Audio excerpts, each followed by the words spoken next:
예, 오늘 6월 9일 화요일 새벽 아침입니다. 우리 신명기 29장 1절부터 9절까지 말씀 함께 보겠습니다. 오늘 하나님께서 우리에게 주신 말씀입니다. 신명기 29장 1절부터 9절까지 말씀입니다. 여러분, 잭 웰치라는 사람이 있습니다. 그 사람이 부자 아빠와 가난한 아빠 차이를 뭐라고 설명을 했을까요? 부자 아빠와 그렇지 못한 아빠와의 차이.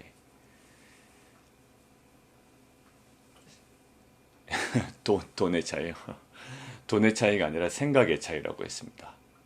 생각의 차이라는 거예요. 눈으로 보이면 돈인 것 같죠? 근데 그 돈이나 그 경제적인 풍요로움이 있기 전에 그 생각의 차이가 있었다라는 거예요. 자, 오늘도 한번 그런 관점에서 볼까요? 자, 이스라엘 백성들이 분명히 봤습니다. 아마 질문하실 거예요. 나이가 40세 미만인 사람들은 이것들을 보지 못했는데요? 라고 아마 물어보실 거예요. 그래요. 그들은 실제로 눈으로 보지는 못했습니다. 그러나 그들은 분명히 알고 있습니다. 역사적 사실로 알고 있고요. 또 그들의 조상들, 또 부모님들을 통해서 이것들을 알고 있습니다. 그런 전제로 2절에서 얘기하고 있는 거예요.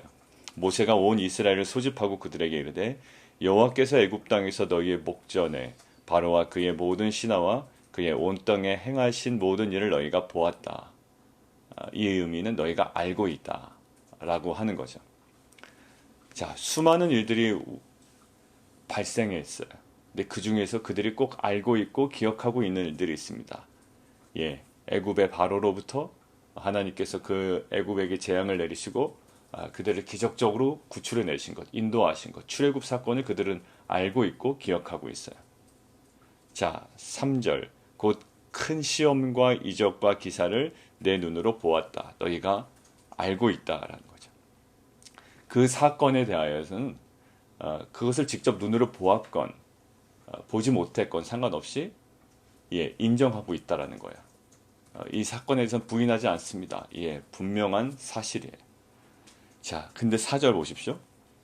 그러나 깨닫는 마음과 보는 눈과 듣는 귀는 오늘까지 여호와께서 너희에게 주지 아니하셨느니라. 너희가 수많은 일들을 경험했지만, 그리고 기적적인 출애굽 사건을 경험했지만 너희에게는 무엇이 부족하다? 깨달음이 부족하다라는 거예요. 그러니까 하나님 지금 이 얘기하고 계신 겁니다. 너희가 경험하지 못한 것이 아니야. 너에게 추가적인 또 다른 경험이 필요한 것이 아니야. 너에게는 기존에 있었던 그 경험들에 대한 깨달음과 해석과 새로운 인식이 필요하다는 거죠. 그러니까 새로운 경험이 필요한 것이 아니라 새로운 인식과 깨달음이 필요하다는 거예요. 그것이 없다는 거예요. 경험은 이미 다 했습니다. 그런데 그 경험을 토대로 그 경험에 대하여 새로운 인식이 필요하다라는 거예요. 자, 하나만 좀 생각해 볼까요? 야곱이 팔려가고요. 요셉이 팔려가고요. 요셉이 총리가 됐습니다. 옥에 갇혀 있어요. 그러나 옥에서 꿈을 해석하는 바람에 총리가 됩니다. 그 사건이에요. 근데 또 다른 막 다이나믹한 사건이 벌어진 건 아니에요. 근데 요셉은 그 사건을 통하여 뭐예요? 깨달음이 있습니다. 이 나의 갇힘을 통하여, 나의 팔림을 통하여 아버지와 그 가족들에게 생명을 얻고자 하는 하나님의 역사구나. 그러니까 경험보다 더 중요했던 건 요셉에게 있었던 깨달음이에요. 근데 그 형들은 어땠다고요? 17년이 지났음에도 불구하고 그 깨달음이 없으니 자기 동생 요셉이 자기들에게 보복하지는 않을까 싶어서 두려워서 떨고 있다고요. 뭐의 차이입니까? 형들도 동일한 경험을 한 거고요. 요셉도 동일한 경험을 했지만 무엇의 차이다? 깨달음의 차이고 인식의 차이라는 거예요. 그리고 해석의 차이예요. 그러니까 인생을 잘 살아가는 사람들의 특징은 경험을 많이 한 사람이 아니에요. 경험이 적다 하더라도 그 적은 경험에서 하나님의 관점으로 인식하고 해석하고 깨닫기만 한다면 경험에 그 적음에 있어서도 그것이 약점이 아니라 오히려 그 깨달음 때문에 그의 인생이 더 풍성해지고 더 분명해지는 역사가 있다라는 거죠. 자, 보십시오. 우리에게도 수많은 일들이 발생합니다. 그것은 수많은 경험들을 했다라는 반증이에요. 아, 나 인생이 너무 최근에 많은 일들이 있었어. 사고도 일어났고, 또 좋은 일도 있었고, 직장에선 프로모션도 있었고, 또 길 가다가 넘어지기도 했고, 돈을 사기 맞기도 했고, 또 오히려 보너스를 받기도 했고, 수많은 경험들이 있었다라는 거죠. 그런데 그 경험 자체가 우리에게는 중요한 영역이 아니라는 거예요. 결국 이 수많은 경험들이 우리를 완성시키는 것이 아니라 그 경험들 속에 뭐예요? 아까 잭 웰치가 얘기했던 것처럼 경험에 대한 해석과 인식과 그 생각의 차이가 인생의 차이를 만드는 거죠. 결국 인생의 차이는 경험의 많고 적음이 아니라 경험을 근거로 한 경험에 대한 인식의 차이에 있다라는 거예요. 자, 우리 한번 에세이 한번 생각해 볼까요? 우리 대학에 우리 자녀들을 보내는 에세이. 입학 담당관이 무엇을 원할까요? 이 학생이, 우리 학교에 지원한 학생이 얼마나 많은 경험을 했느냐. 그래서 그 경험한 스펙을 이만큼 적으면 입학 담당관의 마음이 확 쏠릴까요? 수많은 자료들을 찾아봐도, 그리고 그에 관련한 어떤 그 영상을 제가 확인해 봐도요, 스펙을 수많은 경험들을 나열했다고 해서 그 학생에게 매력을 느끼는 입학 담당관은 없어요. 근데 우리는 뭐 할까요? 나 이 정도의 경험을 많이 했습니다라고 그것만 쭉 나열해요. 근데 그 입학 담당관이 더 가중치를 두는 부분이 있습니다. 그 경험을 토대로 그 경험을 통해서 걔는 무엇을 해석해내고 있으며 그 수많은 경험을 통해서 그는 무엇을 인식하고 있으며 그는 그 수많은 경험을 통해서 무엇을 생각해내고 있는가가 입학 담당관의 오히려 초점이에요. 경험은요, 의도적으로 많이 할 수 있습니다. 어디 보내서, 뭐 해외 보내서 자원봉사도 시킬 수 있고요. 어디 국내 무슨 어느 뭐 요양원이나 어디 보내서 또 어떤 행동도 시킬 수 있고요. 뭐 집 지으라고 어디 방학 때 어디 보낼 수 있고요. 그거는 부모가 시키는 대로 아이가 할 수밖에 없는 거예요. 경험의 차이가 아니라 뭐다? 경험을 토대로 한 또 경험을 바라보는 인식과 생각과 해석의 차이라는 거예요. 아까 요셉과 요셉의 형들 이야기했죠? 그들은 동일한 경험이에요. 그렇지만 그 경험에 대한 해석의 차이가 전혀 다른 지점으로 그들의 인생을 인도하더란 말입니다. 결국은 뭘까요? 깨닫지 못하면, 해석하지 못하면 그 수많은 경험도 아무 소용이 없다라는 거예요. 우리는 수많은 경험을 했습니다라고 많이 나열해. 지난주에 안 좋은 일이 있었어요. 지난주에 좋은 일이 있었어요. 지난주에 경제적인 풍요로움이 있었어요. 경제적인 빈궁함이 있었어요. 뭔가 경험은 얘기하고 있는데 그 경험에 대한 해석을 할 줄 모르거나 경험에 대한 인식이 부족하거나 경험에 대한 생각이 없는 거예요. 그냥 마구 경험만 이야기해요. 내가 왕년에 이랬고 왕년엔 이 정도였고 경험은 수없이 얘기하는데 경험에 대한 하나님의 관점이 없는 거예요. 결국 사람의 인생의 차이는 어디서 나타난다? 경험의 유무에 있지 않아요. 경험의 많고 적음에 있지 않아요. 어디에? 그 경험을 토대로 경험을 향한 해석과 인식과 생각의 차이가 그의 인생의 차이를 발생시키더란 말입니다. 오늘 한번 보세요. 그런 관점에서 오늘 본문을 보시라고요. 그런 관점에서 보면 6절을 보세요. 5절을 보세요.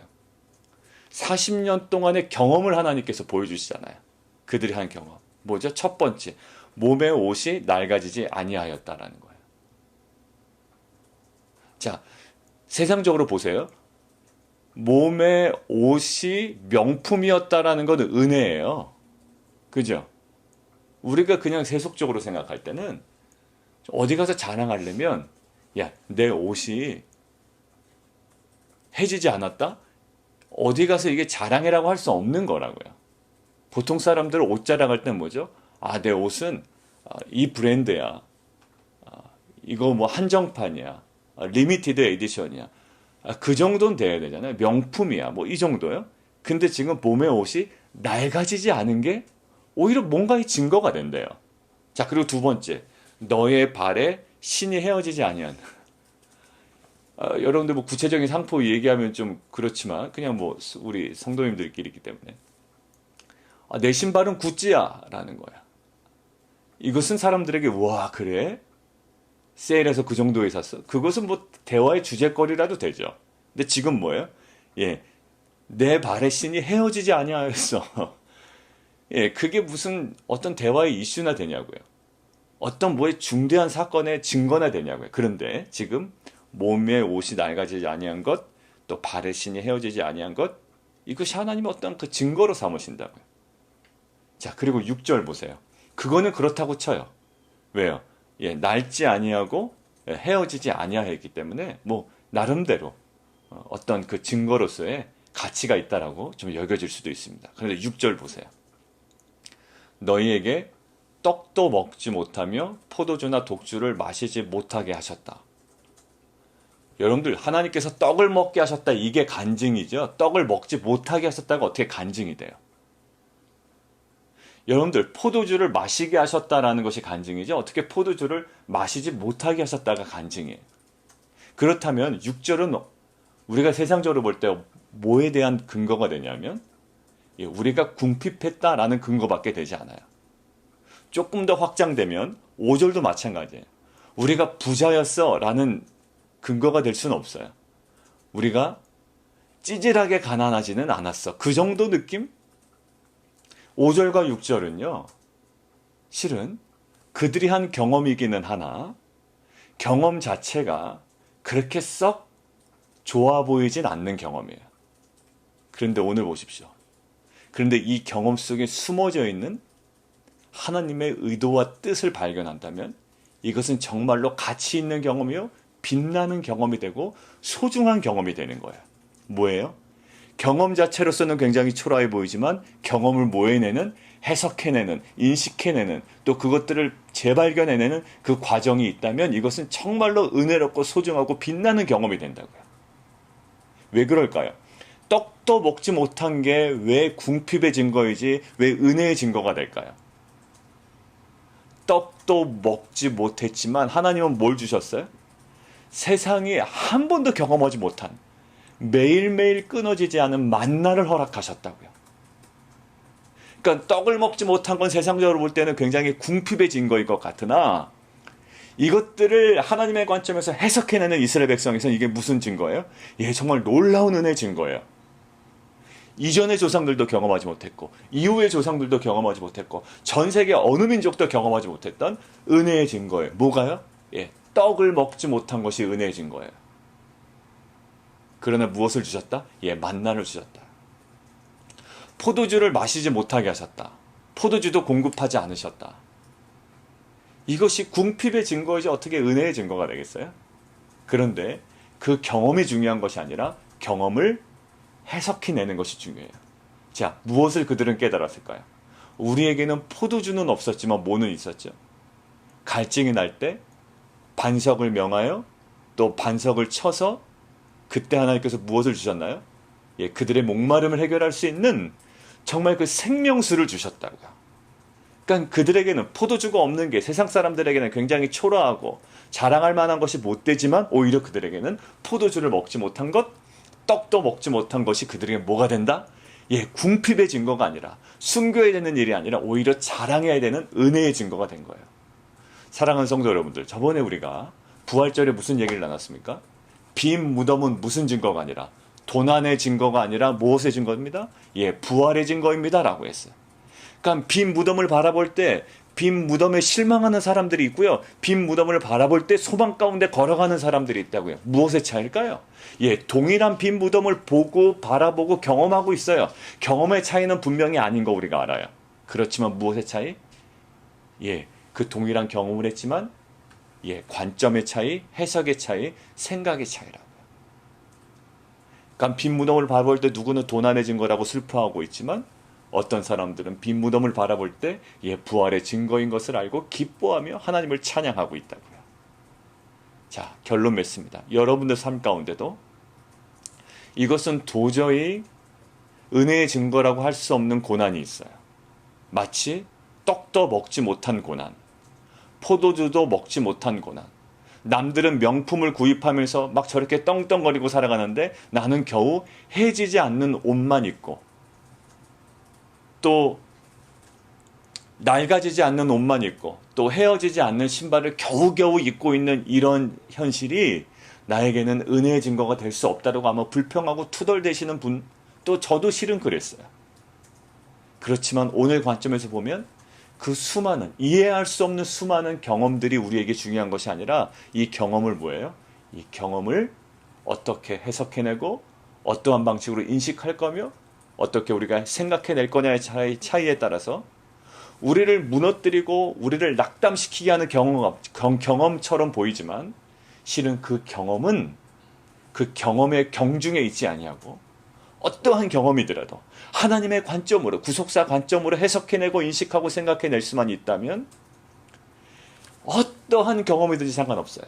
여러분들이 고생했건 지금 고생하고 있건 어떠한 것임에도 불구하고 하나님은 그것을 은혜의 증거로 여러분들 가운데 재발견하게 하시고 다시금 확신하게 하시고 재해석하게 하셔서 여러분들을 정말로 이제 이스라엘 민족을 인도하시는 것처럼 약속의 땅으로 한 걸음 한 걸음 인도해 나가실 줄 믿습니다. 우리 함께 기도하겠습니다.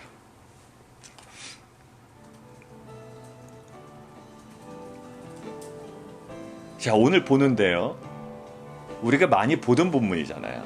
근데 갑자기 4절에 보면 깨닫는 마음, 보는 눈, 듣는 귀가 너희에게 없다라는 거예요. 근데 그게 만약에 회복이 된다면 5절에 보면 옷이 낡아지지 아니한 것, 신이 헤어지지 아니한 것, 떡을 먹지 못한 것, 포도주를 마시지 못한 것, 이거 어떻게 보면 나 궁핍하게 살았습니다라는 증거밖에 안 돼요. 그런 경험밖에 안 된다고요. 어디 가서 자랑도 못해요. 그런데 이것이 깨달아지고 보여지고 들려지니까요, 이것이 은혜의 증거로 둔갑해버린다고요. 이것이 성도의 영광인 줄 믿습니다. 그러니까 우리에게 명확해진 사실이 있어요. 아, 나는 왜 그런 경험밖에 못했지? 왜 난 맨날 고생만 했지? 왜 나는 그렇게 어려운 삶만 살아왔지? 여러분들, 그런 사람이 누구였습니까? 그게 바로 요셉이었잖아요. 요셉이 항상 그런 경험만 했잖아요. 남들은 편안하게 사는데 그런 어려운 경험만 했잖아요. 그런데 뭐예요? 예, 그 경험의 어려움에 있지 아니하고요, 그 경험을 해석해내니 요셉은 전혀 다른 삶을 살아가요. 고 이관희 집사님도 마찬가지입니다. 세상적으로 볼 때는요, 그게 무슨 궁핍 은혜의 증거냐고요. 근데 그 모든 아픔과 고통과 죽음까지도 해석을 해내려는 그 절박함이 있으니 그것이 생명이요 부활이요 은혜의 증거가 되는 거죠. 사랑하는 성도 여러분, 여러분들이 경험하고 있는 어려움들이 있지요. 과거에 그런 경험들이 있죠. 숨기고 싶은 것들이 있죠. 드러내고 싶지 않은 것들이 있죠. 그러나 오늘 보세요. 이스라엘 백성들은 마구마구 다 드러낸다고요. 이것이 왜요? 해석이 되니, 깨달아지니, 들려지니 이것이 은혜의 증거가 됩니다. 오늘 우리에게 하나님 깨달을 수 있는 은혜 주시고 보고 들을 수 있는 은혜를 허락하여 주시옵소서. 과거에 묶인 인생이 아니라 과거를 통하여 하나님께서 지금도 일하고 계시다라는 소망 가운데 걸어가는 귀한 공동체 되게 도와주옵소서. 우리 함께 기도하며 나아가도록 하겠습니다. 살아계신 하나님, 감사합니다. 우리가 수많은 경험을 했습니다. 그러나 우리에는 그 경험들을 선별하려고 합니다. 무엇이 좋았는지, 무엇이 좋지 않았는지. 그러나 그 경험의 경중은 없습니다. 좋고 나쁨은 없습니다. 우리에게 경험에 대한 해석과 인식과 또 생각과 깨달음이 필요합니다. 어떠한 경험일지랄지라도 그것이 우리에게 궁핍의 증거였던, 우리의 부함의 증거였던, 그것이 그 어떠한 것일지라도 하나님, 그 경험에 대한 하나님의 관점의 해석과 깨달음만 있다면 이것은 다음 스텝으로 나아가는, 또 약속의 땅으로 인도하시는 하나님의 그 역사인 줄 믿습니다. 하나님, 옷이 낡아지지 아니하고 발의 신이 헤어지지 아니하고 떡도 먹지 못했고 포도주를 마시지 못했지만 그들은 알고 있습니다. 그것은 궁핍의 증거가 아니라 조상들도 알지 못했던 만나를 먹었던 은혜의 증거였으며 또한 반석에서 물을 내셔서 그들을 흡족하게 채우셨던 생명수의 증거였음을 알고 있습니다. 오늘도 살아갈 때 하나님 그들을, 우리 모든 성도님들 어려움에 대한 고난, 또 고난에 대한 그 경험일지라도 하나님 그 가운데 숨겨져 있는 하나님의 은혜의 증거들을 깨달아가며 알아가며 다시 한번 확신 가운데, 소망 가운데 걸어갈 수 있는 귀한 공동체 되게 도와 주옵소서. 예수 그리스도 이름으로 감사하며 기도합나이다.